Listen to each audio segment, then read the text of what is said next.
আমাৰ মিয়া সমাজৰ দুৰ্ভাগ্য যে তেওঁলোকে কংগ্ৰেছক ভোটো দিব লাগে, টকাও দিব লাগে।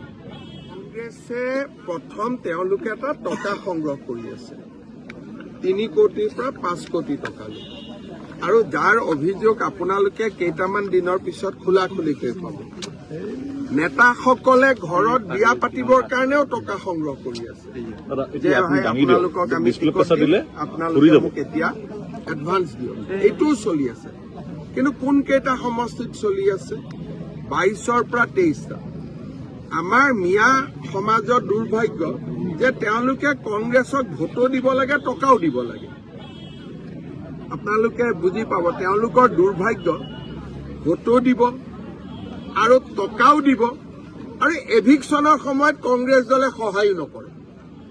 আজিও তেজপুৰত এভিকশ্যন আছে, কংগ্ৰেছ দলেতো সহায় নকৰে। আজি তেজপুৰত আমি 5,000 বিঘা মাটি এভিকশ্যন কৰিম। তো কংগ্ৰেছৰ মই দুৰ্ভাগ্য বুলিয়ে কওঁ যে তেওঁলোকে কংগ্ৰেছক টকাও দিব লাগিব, ভোটো দিব লাগিব, আৰু কংগ্ৰেছ তেওঁলোকৰ বিপদৰ সময়তো তেওঁলোকৰ লগত নাথাকে।